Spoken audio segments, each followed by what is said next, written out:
guys, welcome to the one more episode of the Funky Marketing Podcast.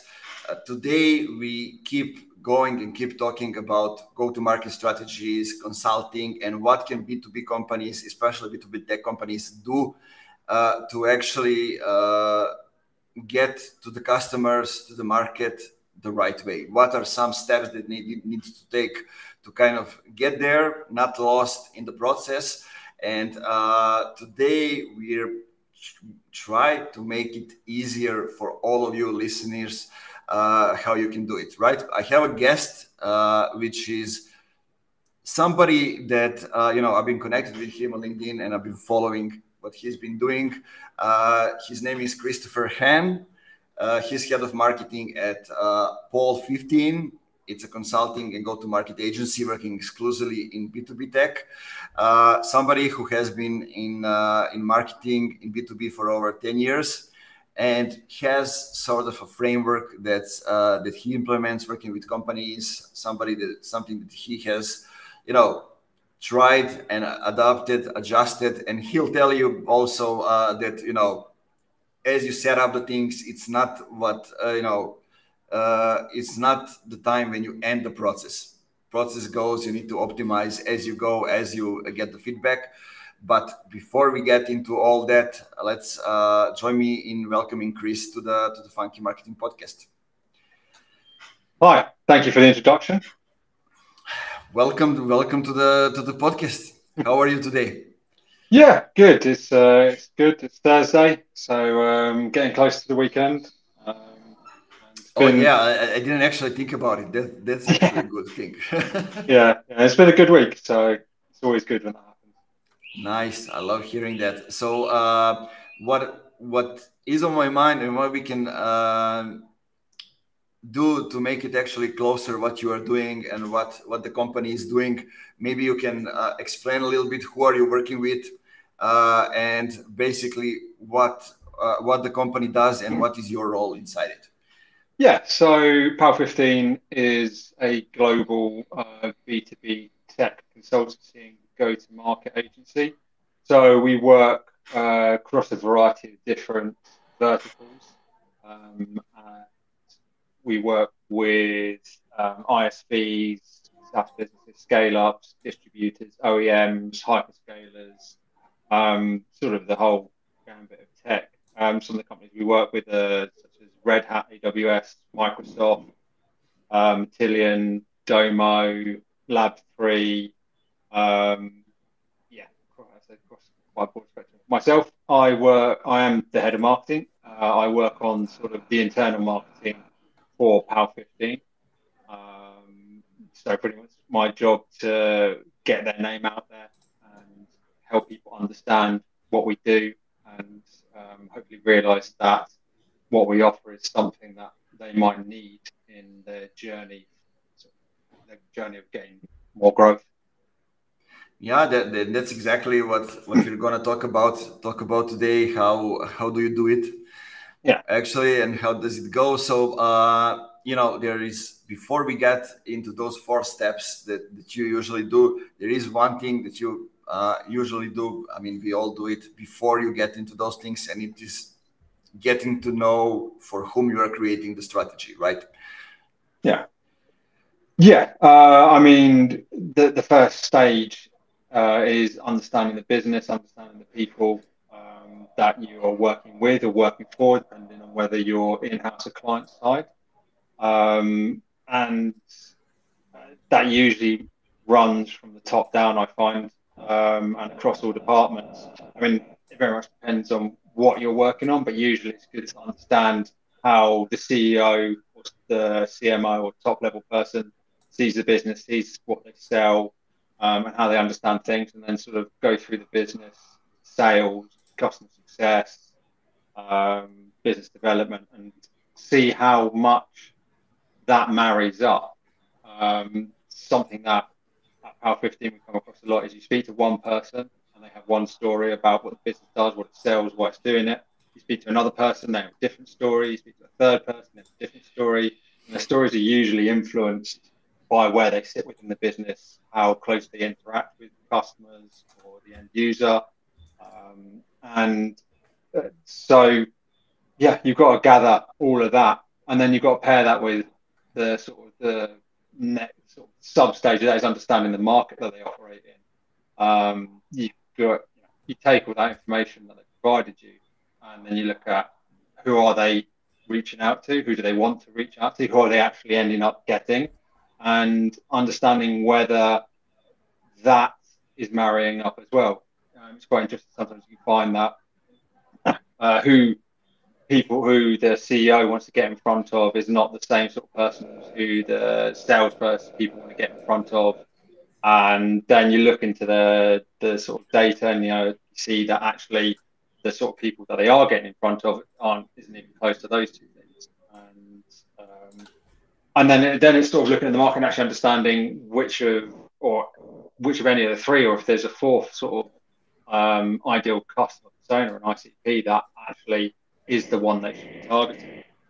So yeah, it's all about understanding the business, understanding the market. Yeah, it's usually never one person, like you need to talk to be able to sell, let's say, I don't know, who are you selling to?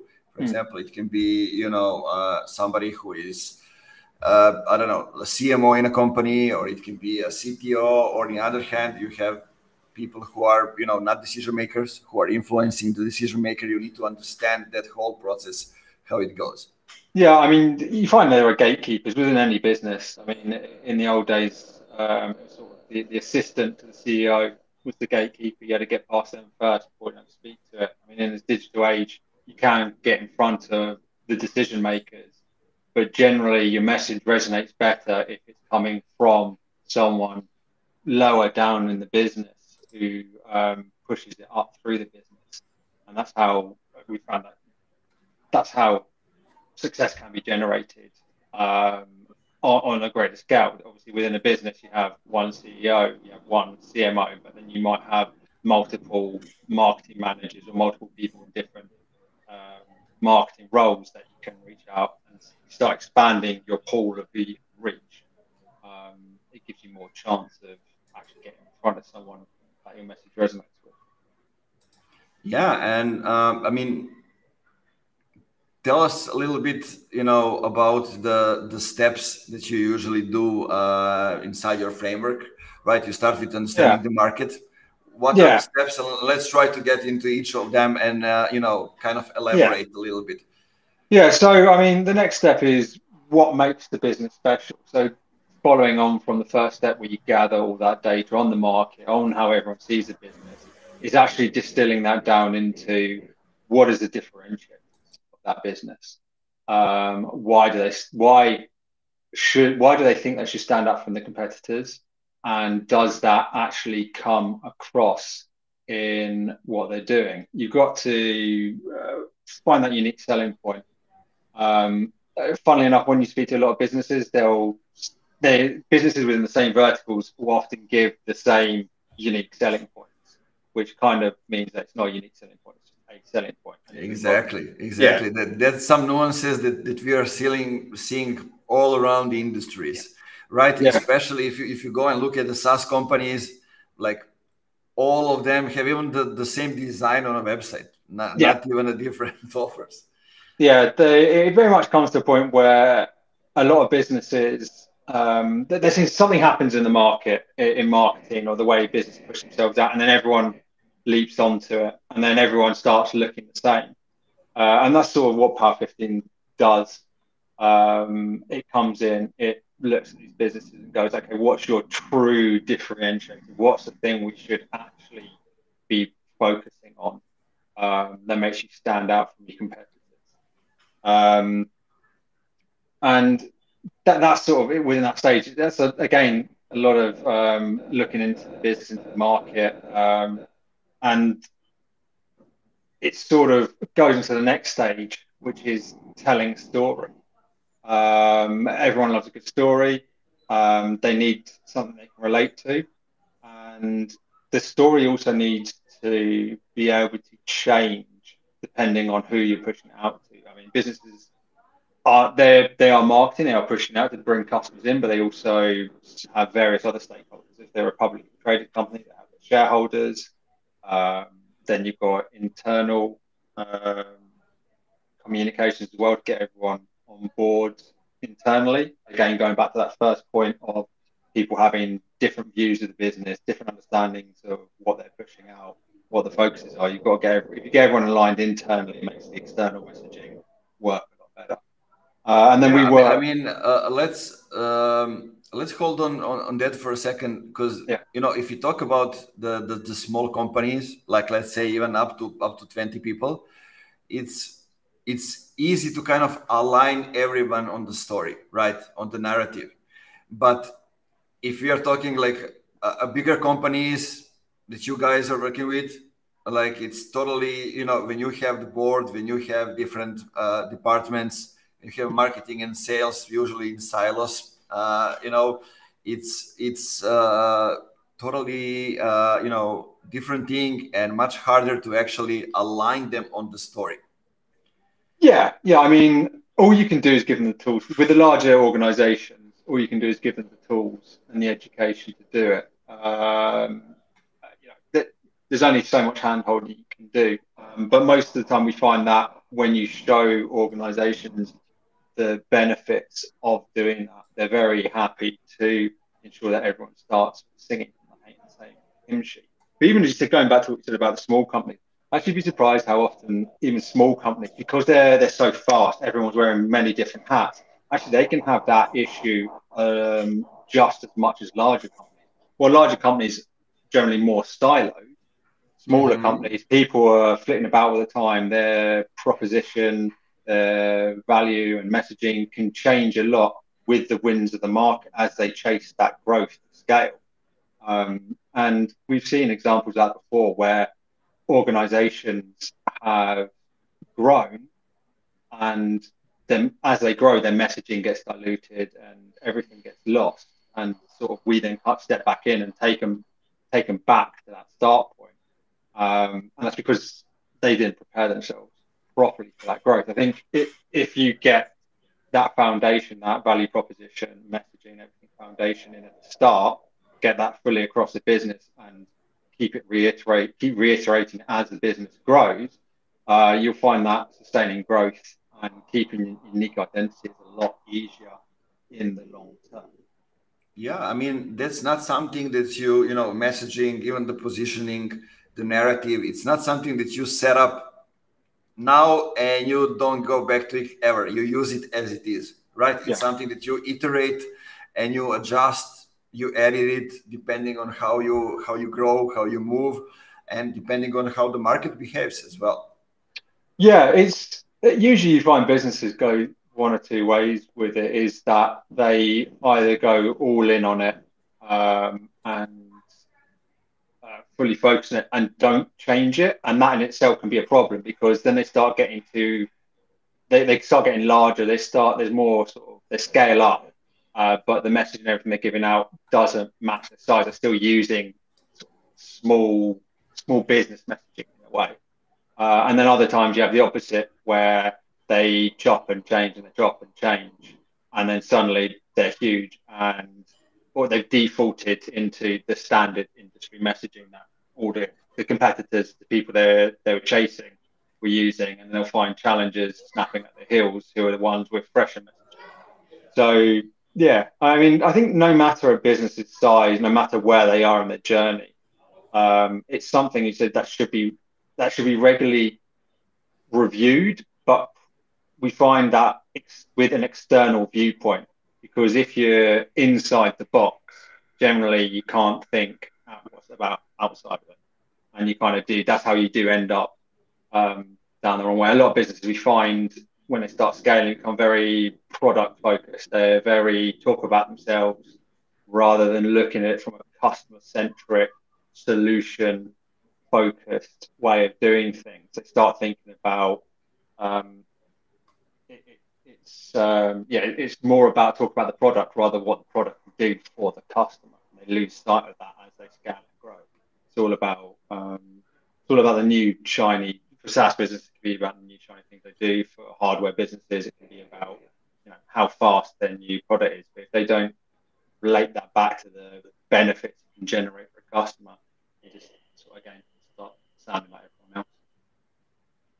Yeah, I totally agree, and this is something that I'm seeing all the time. Like, nothing gets ships outside of the company to actually get the feedback on your messaging, on the content from the customers, right? Because it's not what you and I think, what the CEO thinks, or what the content team thinks. It's what the customers think, if it's the right fit or no. We can get the best possible way, and it can still be shit, right?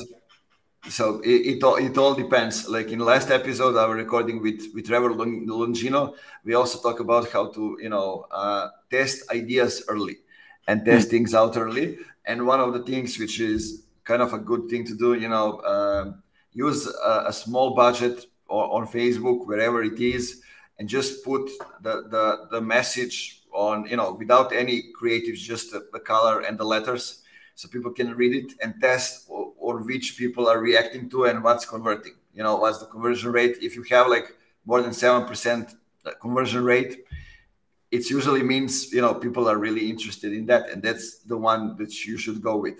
And there are, some other ways, but one thing that I think it's interesting, and I would like to hear your view on it, is how close should the CEO or the founder be involved with creating the story? Should he be part of the process the whole time, or how do you do it?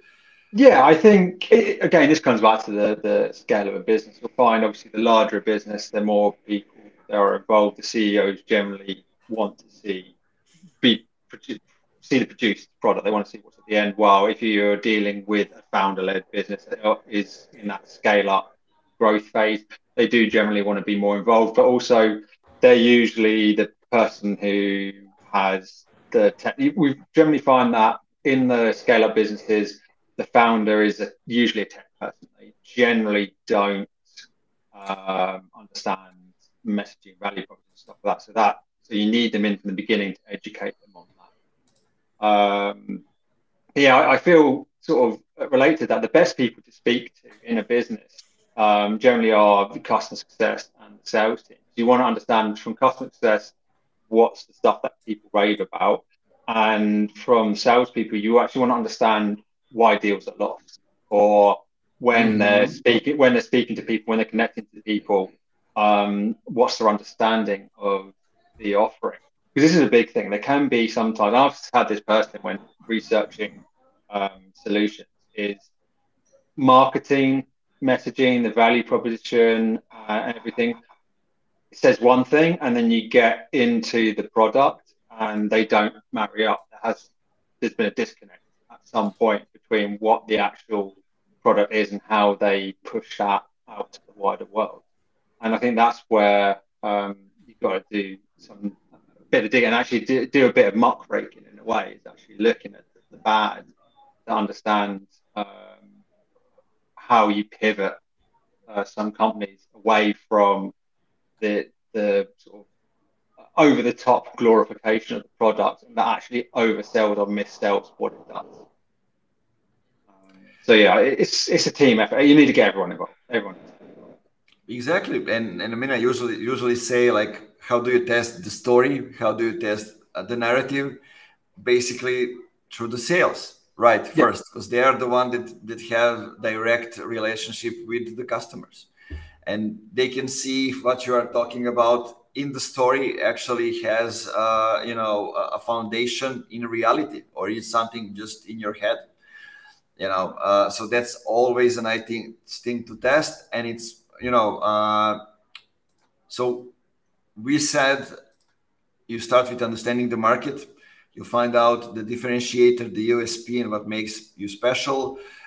You go and craft a story, because usually the story is the strategy. I like that saying from Andy Ruskin. Basically, he crafts the story inside the sales pitch, right? So that's something that really like. And the last thing is creative. right? How important is the creative in the whole spectrum of things today? So I think the creative, I use the term creative as a broad catch-all. It's not just the imagery. It's the tagline. It's taking everything that's gone before and boiling it down into a phrase of some sort that really gets across what the business is doing, and then everything comes off of that. So the imagery, style, follow-up messaging, the sort of elevator pitch style, all sort of sits around this, and it's usually focused on that going back, focused on what can this company do for a customer. So it's a customer-centric messaging. So, for example, a client we worked with previously, they're an FX broker. They sort of were seen as just another FX broker, but actually what their solution was pretty groundbreaking at the time for who they service and how they did it. And so we did messaging about how money breaks down borders and crosses borders and stuff like that to really get the message across. And that resonated. I mean, they loved it. The market loved it. Within a couple of years of working with us, they were acquired by Banco Santander for sort of nearly 400 million. So not their majority stake acquired for about 400 million euros a few years after working from us. And they had one of the largest investment funding round for a UK company. So the messaging just resonated really well across the whole industry. It's just that one bit, and everything obviously came off of that. And so that's when I say creative. It's the fun bit in a way. All the stuff before is good. It's necessary. But this is the bit where you actually create stuff and push it out.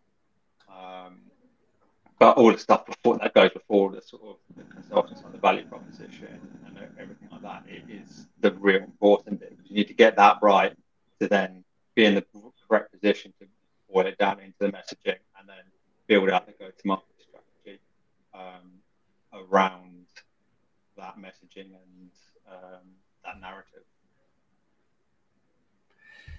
Yes. So tell me now, when we've done all of those things, what are the next steps? Usually, how does it go? Is it now, okay, we have this now and we can put it in the drawers and don't look at it anymore? Or what do we do with it? No, I mean, I think you said before, you push out. You've got to push out to the market. Usually these projects are not small scale. They're not just generally on one campaign, but sort of repositioning a business as a whole. So then comes all the work after that, the asset creation, website, again, all the branding side of things, and then it's pushing it out, seeing how the market reacts to it, seeing what results it drives, and collecting data on that, and hopefully seeing business grow, and then it's tweaking it. Usually the business we work for, especially when they're in sort of the scale-up growth phase, of start growing, and they'll generally have new offerings coming out, new solutions, or they may want to work with partners. They might want to do joint proposition with a cloud hyperscaler, such as Microsoft, AWS, or generally it's just using the first bit as a launch point and then understanding what to do next and working on the next phases. Companies we worked with previously, we've helped them do a product launch, which has then led to repositioning the company. That's then led to activating their partner network. That's then led to helping them restructure their organization to fit a new customer-centric rather than product-centric focus. So yeah, I mean that's the thing. It's a continuing journey. Yeah, it never stops. You're always on a look for the next thing, right? Yeah. For the next iteration. Yeah, growth doesn't, you don't press the button, launch something, and then you grow. You do that and you see hopefully positive shoots, and then you keep watering it in a variety of different ways. And there is a huge there's a huge variety of things you can do after you've got the right message and the right value proposition. And that's sort of what we do as well, is look at the next phase and speak to clients about, I said, what that next phase is, going back to the previous example of sort of, okay, it's partner activation, or it's how can you work with how can you work with distributors, or how can you work with the cloud hyperscalers, or how do you spin off into a new company? How do you get ready for an IPO? There's so many different things. Yeah, that can happen, all depending on the company goals, right? On the stage where they are and what's happening. And I would say it's never the same. You may have the framework, but as you and I had a chat yesterday or the day before we record this, there's one thing that we always need to keep in mind, like nothing is set in stone. Like the framework, the things that you create, those are just the starting things that allows you to actually go to the market and test if what you are doing is actually the right thing. Yeah, I mean, within marketing, I've always found everything is a guide. Everything is just a jumping off point. I always like to think of it as there's no right or wrong way of doing something in marketing generally. There's just a right or wrong way for your business or for a business you're working with. There's so many, I see posts from people on LinkedIn, they're like, don't do this. Like this, I tried this and it failed miserably. I'm sitting there going, I've run that in a business and closed deals worth millions of pounds in AIR. So people saying that gated content doesn't work anymore, but it does if you do it correctly. People saying, running webinars and then following up on webinars won't close your business. It does, but it won't work for everyone. It's all situational, which is why you come back to you've got to test everything. As you said with the messaging, you test the message, see what works.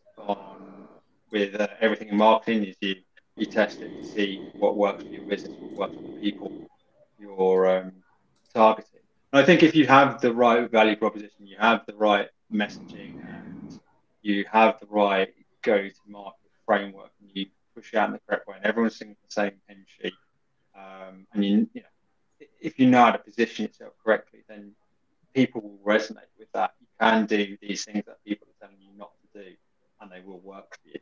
I feel that people who say, "Oh, this won't work," it's because something fundamentally went wrong beforehand.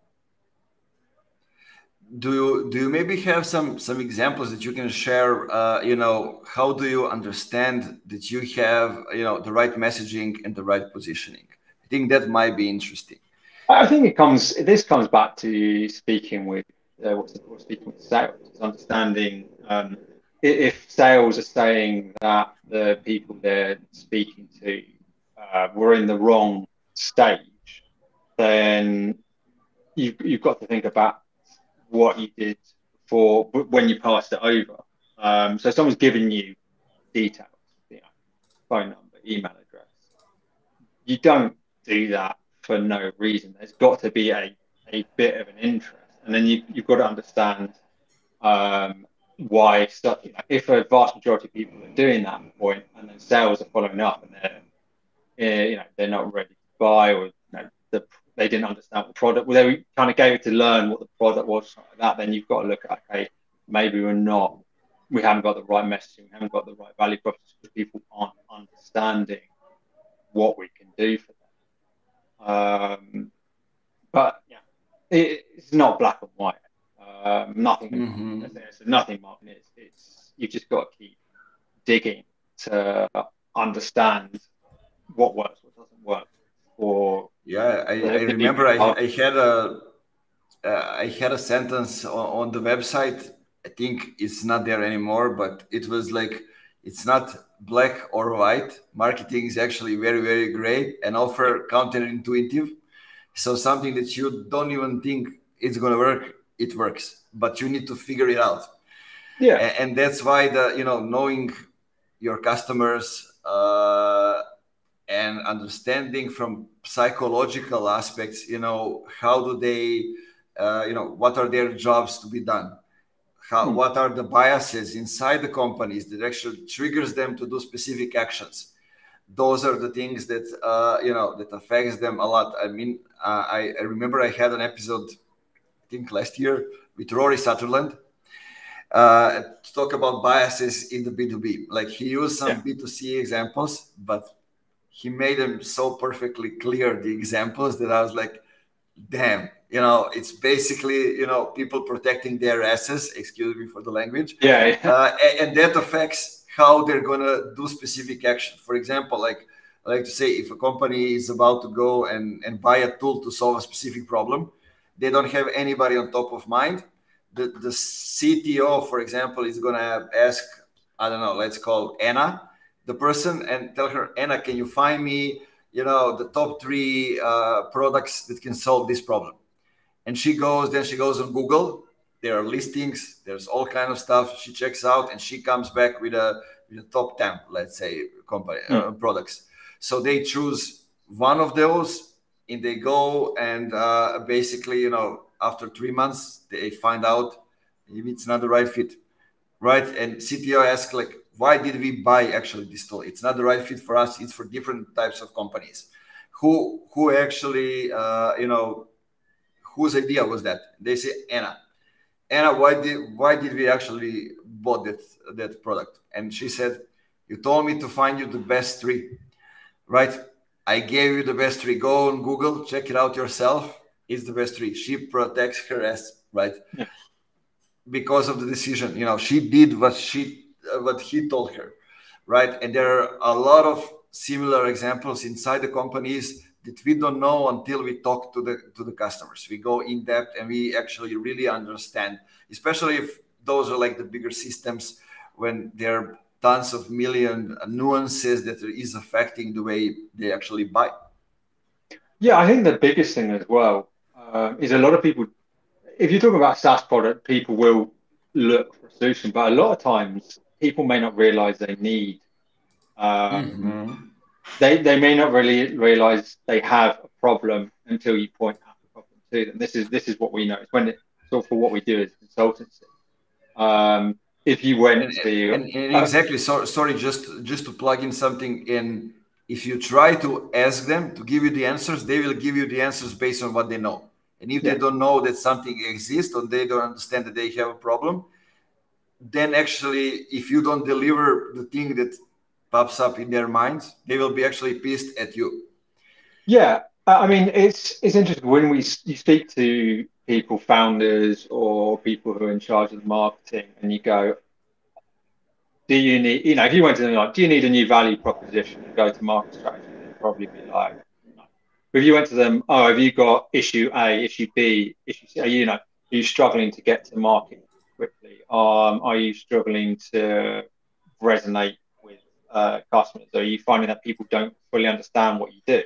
And they're like, yeah, actually, that's what we hear from. So it's like, okay, you've got a value proposition and messaging problem. So the thing is, if you went directly to them and say, do you have X problem?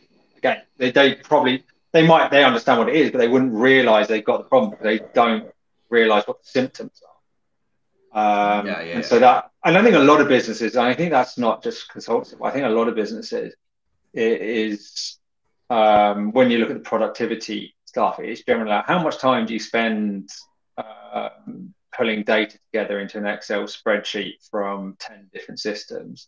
You speak to people and they'll be like, oh, I spend 10 hours a day doing it. Okay, that's 10 hours a week, sorry. And then you're like, our system can do it in 20 minutes for you.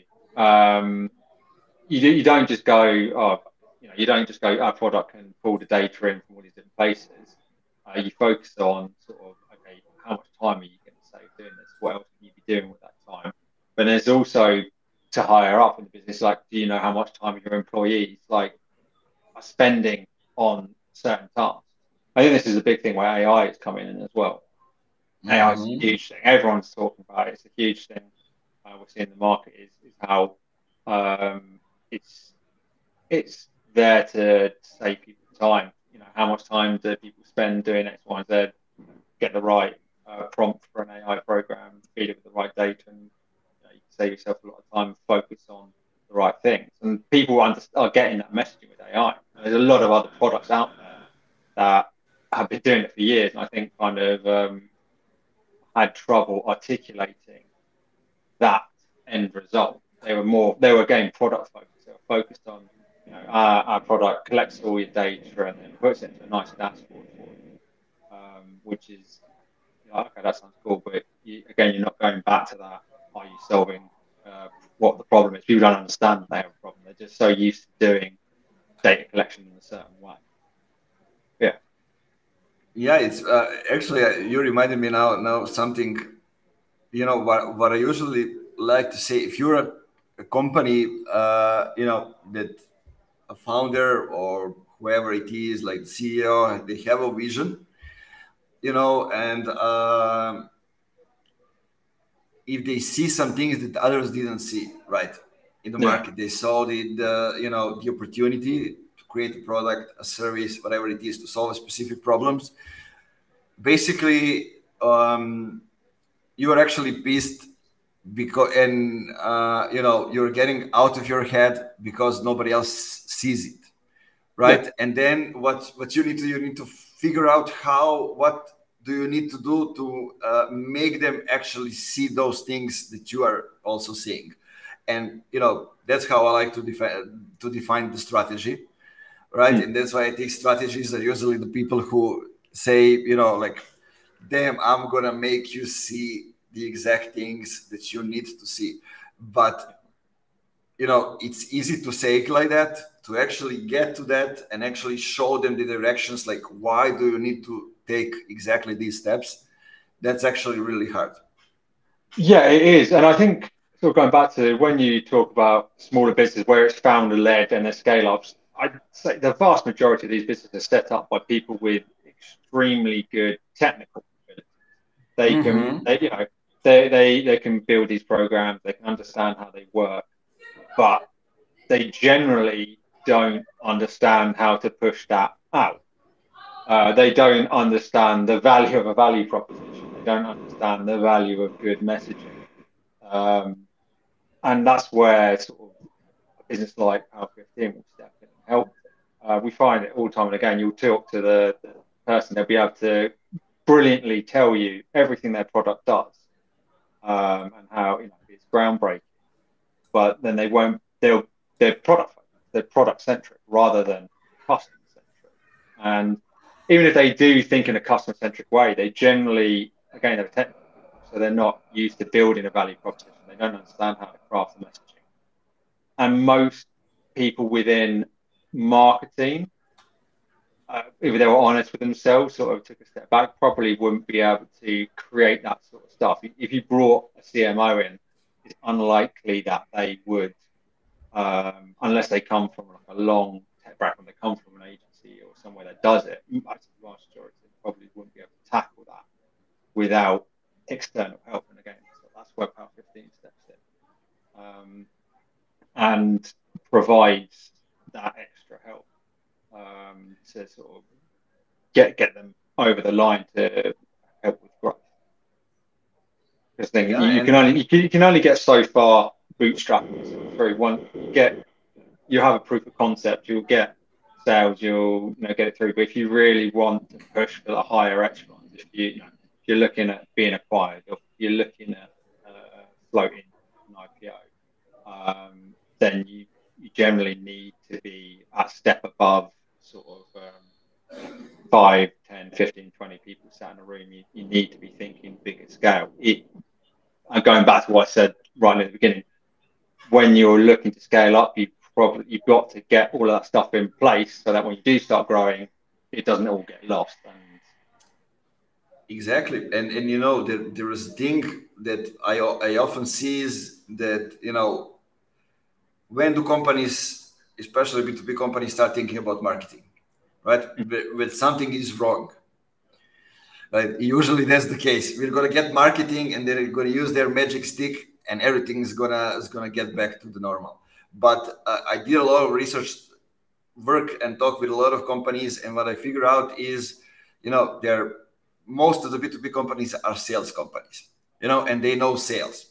So whenever there comes a problem, they look at what they know and they think is the sales problem.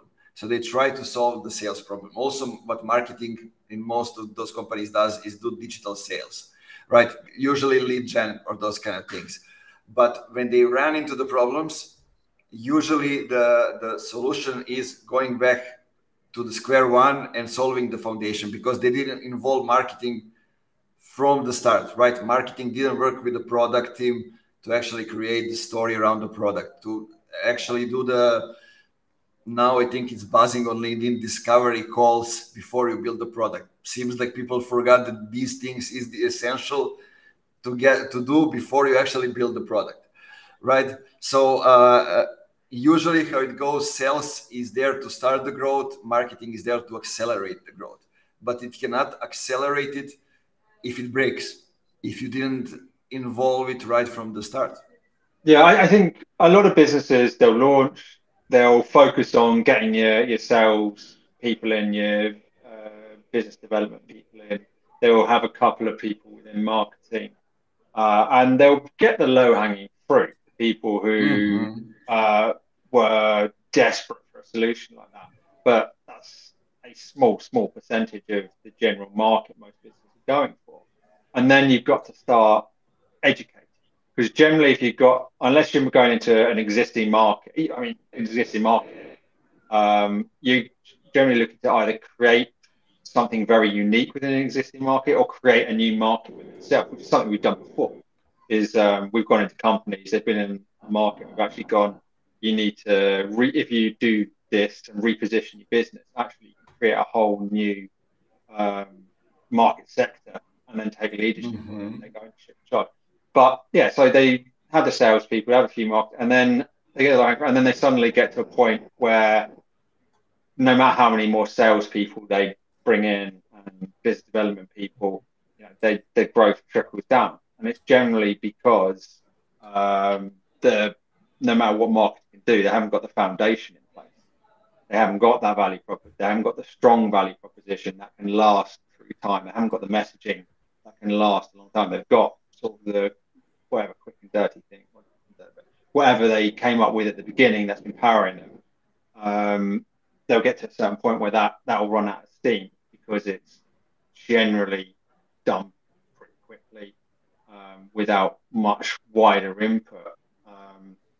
And again, going back to it, and it's generally the marketing. I see it a lot of times. The marketing is very product centric. They talk about the product rather than being customer centric. And being customer centric is how you sustain growth. Love that. Being customer centric is actually how you sustain the growth. That's perfectly said. So two more questions before we finish. One is, where do you get actually educated about these things that you do? So maybe we can give people some resources, or you actually do educate yourself by doing, by being in the trenches. Yeah. I mean, that's the two ways. You can read, and it's just everywhere. I mean, it's everywhere. You just you want to learn about something, you kind of just Google it, and there's just a wealth of stuff out there. LinkedIn's always great if you've built the right sort of network on LinkedIn. There are good people on LinkedIn putting out good stuff.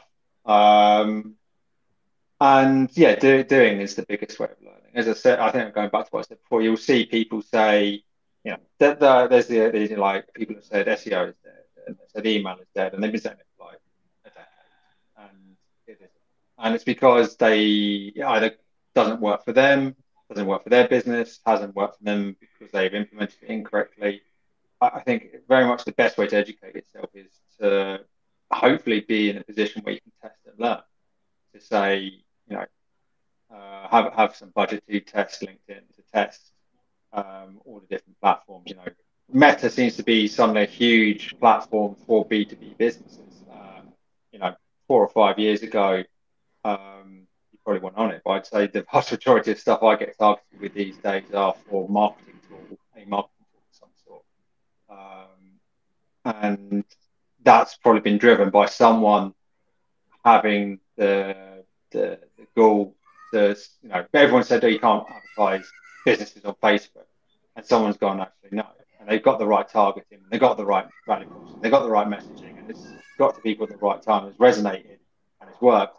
And now everyone seems to be doing it. Even on TikTok, you're seeing these sort of marketing tools coming on now. But yeah, educating yourself. Personally, yeah, it's just keeping an eye out for anything interesting. So, I mean, I generally say I look at things in two ways. I look at the tech side of things, so I try and stay on top of what's happening in the tech space, so across the hyperscalers like AWS, Google, Microsoft are doing. Then what some of the bigger sort of distributors are doing. Sign up to newsletters about the ISV market, MSPs, and then I look at marketing stuff, so Marketing Week, Brand, Republic, places like that, just to stay on top of general, broader marketing terms, which can be B2B and can be B2C. Because in some ways, I think a lot of stuff across those two things can be interchangeable.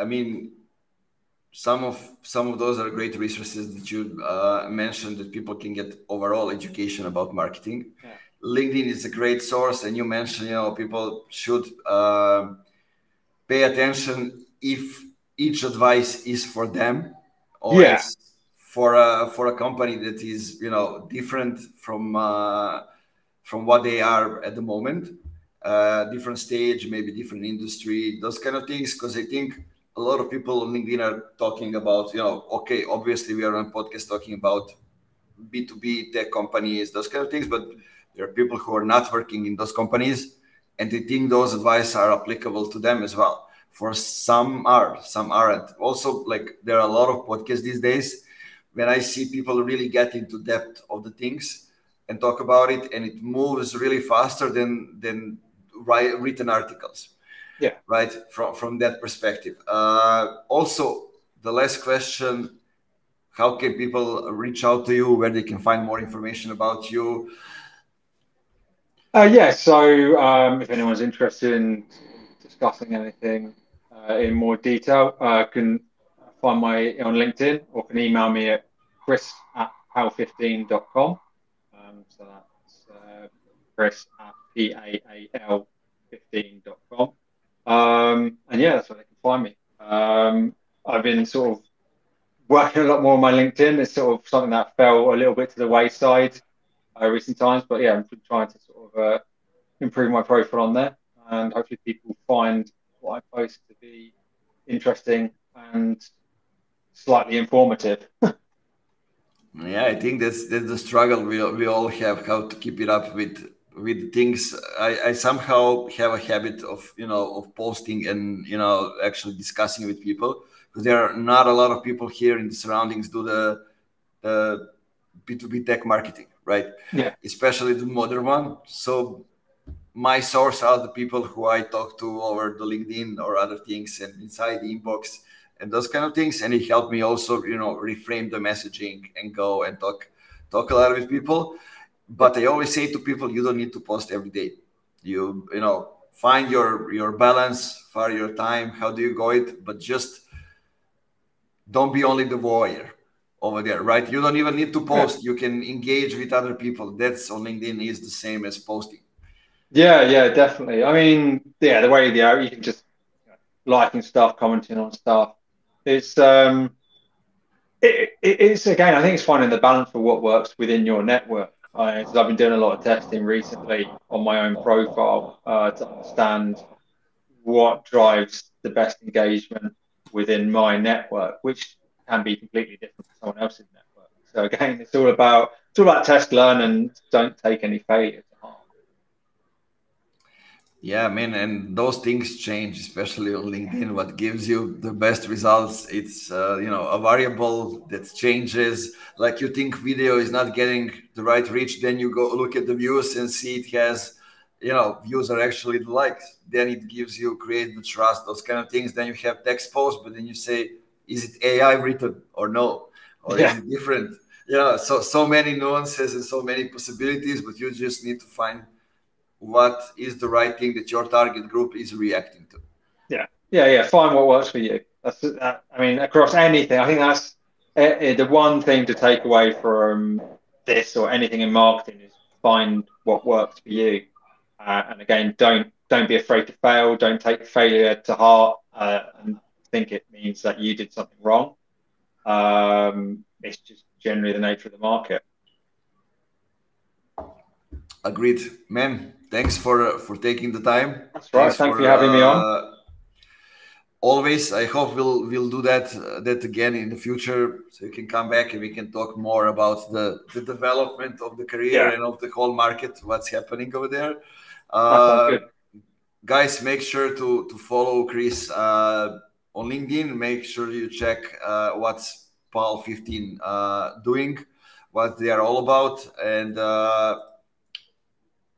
follow the podcast if you're not following us yet and you're listening to this or watching us, and please share it with just one person. That's all I ask for. Share it with just one person that can find this useful and can solve a specific problem by listening to exactly this episode. See you in the next episodes. Bye-bye.